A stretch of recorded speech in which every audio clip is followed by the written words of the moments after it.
Nhà trường và gia đình là môi trường nuôi dưỡng quan trọng dành cho những đứa trẻ.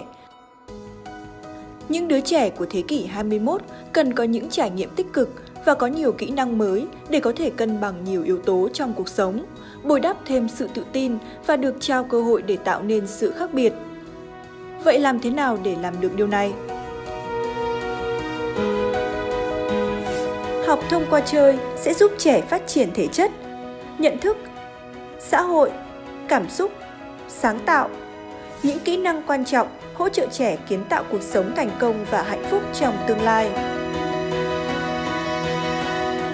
Our society and the world around us is constantly changing, and that change is happening faster and faster. They need to learn how to learn so they can keep on learning anything in the future, even skills and knowledge that doesn't exist yet today.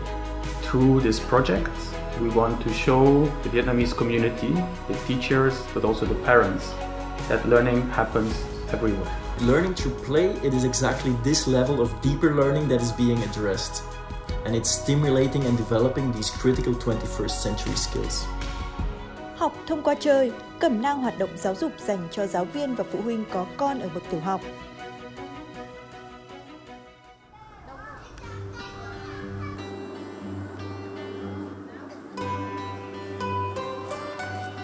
Các con thân mến, ngày hôm nay chúng mình sẽ được học một bài học gì? Thì chúng mình hãy quan sát ngay sau đây nhé. Và trước khi vào bài học ngày hôm nay, cô Hạnh có một phần kiểm tra bài cũ xem ngày hôm qua các con đã học bài như thế. Trong cái quá trình mà tổ chức các tiết học thì tôi thấy là những hôm nào mà các con vui vẻ đầu ngày thì cả cái ngày hôm đấy thì các con đón nhận cái kiến thức một cách là dễ dàng, thoải mái và vui vẻ. Nhưng mà lại ngược lại có những hôm thì cái giai đoạn đầu ngày mà các con có một cái chút gì băn khoăn về mặt tâm lý hay là có một cái gì lo lắng thì tôi cảm thấy những cái bạn nhỏ đó khi mà học cái ngày học hôm đó thì cái việc tiếp thu kiến thức của các con nó chưa được diễn ra một cách suôn sẻ như cái ý muốn. Chính vì vậy đó chính là cái nỗi mà tôi cũng trăn trở băn khoăn. Hôm nay thì chúng ta cùng ngồi đây để trao đổi với nhau về cách thiết kế và tổ chức các cái hoạt động học thông qua chơi.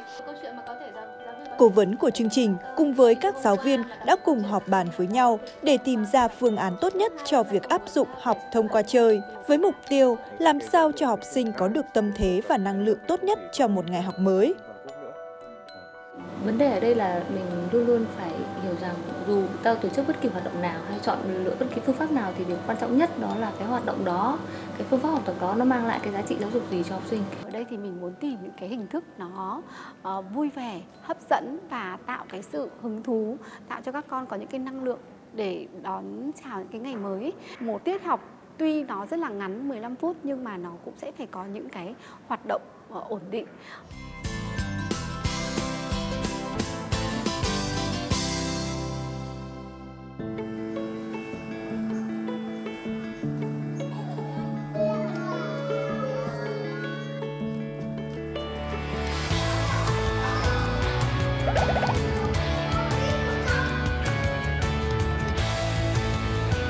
Cô chào con.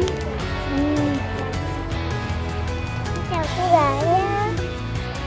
Hôm nay, các bạn nhỏ lớp 1 của cô Hạnh đã bắt đầu buổi sáng bằng cách chào hỏi nhau trước khi vào lớp. Chào thầy An. Chào rồi, chào con. Đầu tiên là các bạn sẽ đi qua một cái cửa và có một bạn nhỏ sẽ đứng đó đại diện của lớp để chào đón các bạn trong lớp mình. Và bạn đó sẽ là bạn được luân phiên nhau. Và các hình ảnh đã được dán lên trên cửa. Và các con qua thì các con sẽ chọn những cái hình ảnh đấy và sẽ làm những cái ký hiệu giống như cái đó thì sẽ được vào lớp.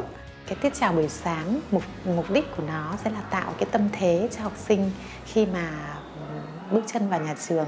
Trong những cái giây phút đầu tiên các em được cảm thấy thực sự là được chào đón thì chắc chắn là trong một cái ngày học đấy các em sẽ cảm thấy thoải mái, hứng thú. Chào con. Các học sinh bắt tay nhau, tạo hình trái tim với nhau, đập tay với nhau, ôm nhau. Và có rất nhiều hình thức thú vị khác nhau được dán bằng sticker trên cửa lớp để cho các bạn nhỏ chọn lựa và thực hiện. Con bắt tay vậy á. Con thì ngày nào cũng làm như này. Con thấy vui.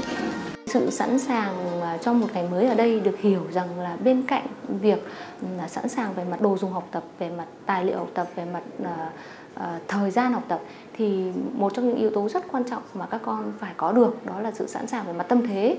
Từ tâm thế ở đây chúng ta hiểu đó là sự vui tươi, sự hứng khởi, sự sẵn sàng đón nhận những cái mới, sẵn sàng đón nhận những kiến thức, kỹ năng mà các bạn có thể thu nhận được ở trong ngày một cách tốt nhất, một cách lý tưởng nhất. Có thể thấy, những cái bắt tay hay những cái ôm như thế này khiến các bạn học sinh không chỉ cảm thấy vui vẻ, hứng khởi bắt đầu một ngày mới, mà hoạt động này còn góp phần củng cố thêm mối quan hệ giữa các thành viên trong lớp. Hôm nay chúng mình chọn hình thức này rất nhiều đúng không? Con thích nhất là động tác ôm ạ. Con thích nhất là hoạt động ôm bạn Trà My với cả ôm các cô ạ. Bởi vì là đáng yêu ạ. Con cảm thấy rất vui. Tôi nghĩ là đây là một cái hoạt động có ý nghĩa. Các em học sinh sẽ không bị cảm giác là hôm nay là một ngày phải đến trường. Và khi các em được thực hiện cái hoạt động vui vẻ ấy với bạn thì nó cũng sẽ tạo ra cho các em cái cách học được cái cách giao tiếp khác nhau khi mà chúng ta ở trong một cái tập thể lớp học.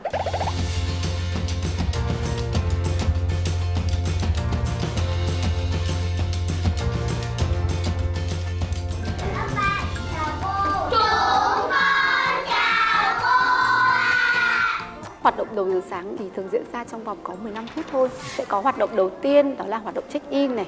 Sau hoạt động check-in là sẽ có hoạt động là lên lịch trình ngày để học sinh có thể là hình dung và nắm được những cái kế hoạch học tập trong ngày đó để các con có thể chủ động với cái nhiệm vụ học tập của mình. Chúng mình có biết tiết 1 ngày hôm nay chúng mình sẽ có tiết học gì không các con nhỉ? Việc nắm được lịch trình học là rất quan trọng vì nó sẽ giúp các em có sự chủ động và sẵn sàng với những hoạt động trong cả một ngày. Giúp chúng mình nhìn lại cả một ngày, mình đã học những gì, mình thích cái gì và có thời gian mình được làm bài tập. Vậy đó là tiết gì? Cô mời bạn. Đó chính là tiết tự học. Và tiếp nữa đó là mình sẽ tiếp thêm một cái nguồn năng lượng cho các con bằng cách là những cái hoạt động như là chơi trò chơi này, có những cái câu đố vui này. Con gì quang quác, cục tác cục te, đẻ trứng tròn xoe, gọi người đến lấy. Ôi, đã biết hết rồi ư? Tuệ Ninh, thế vì sao con lại cho là con gà mái? Như vậy câu đố của cô Hạnh này có những câu hỏi đòi hỏi các con sẽ kích thích cái sự tư duy để tạo những cái bầu không khí thật là hiệu quả. Trong tiếng gà có âm gì? Từ một câu đố vui, cô giáo đã khéo léo kết nối vào bài học về âm tiết mới, khiến các em học sinh ấn tượng và để tâm vào bài học một cách nhanh chóng. Chúng mình sẽ được làm quen với âm G này nhé. Như vậy, hoạt động đầu giờ diễn ra trong 15 phút sẽ gồm 3 phần.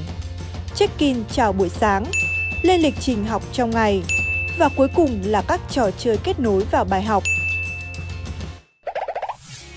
Những lưu ý khi áp dụng hoạt động đầu giờ đó là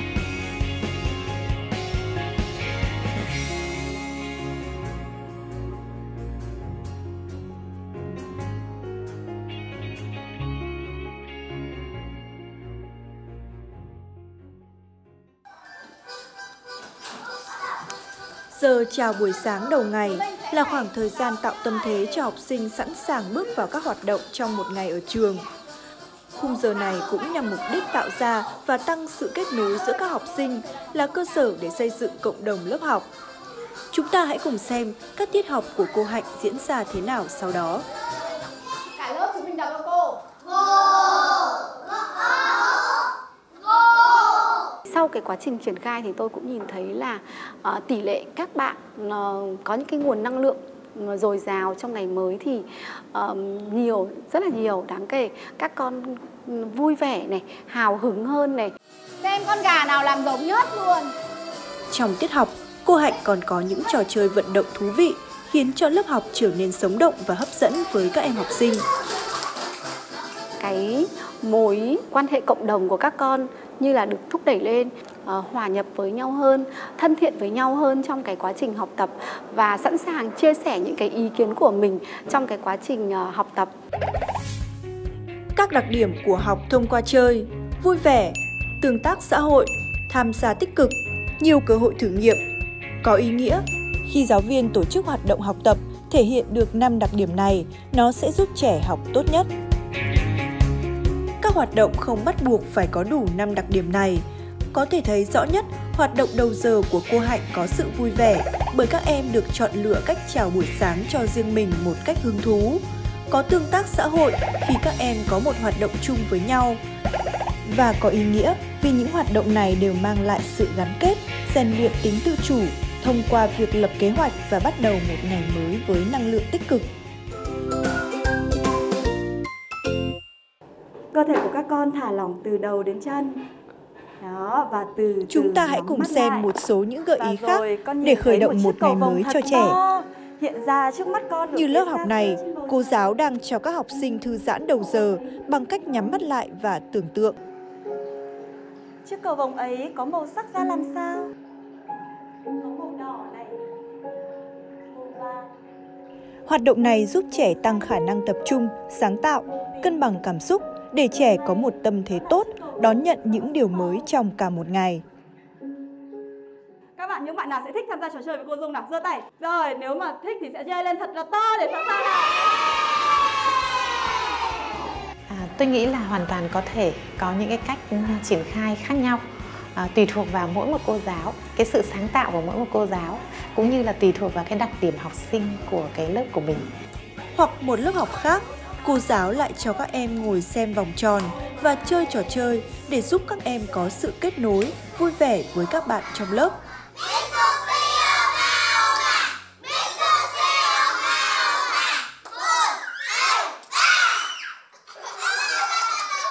Tóm lại, sẽ có rất là nhiều cách để triển khai cái hoạt động chào buổi sáng. Miễn sao là các em cảm thấy thực sự thoải mái, vui vẻ, hào hứng và tạo được cái tâm thế cho một ngày mới bắt đầu.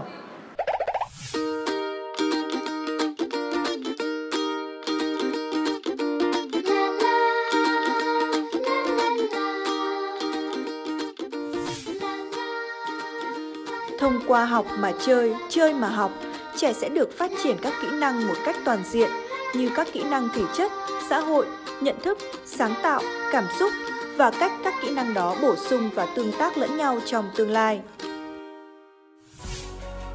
Khởi đầu ngày mới tích cực, trẻ sẽ hứng thú học tập hơn. Học thông qua chơi, cẩm nang hoạt động giáo dục dành cho giáo viên và phụ huynh có con ở bậc tiểu học.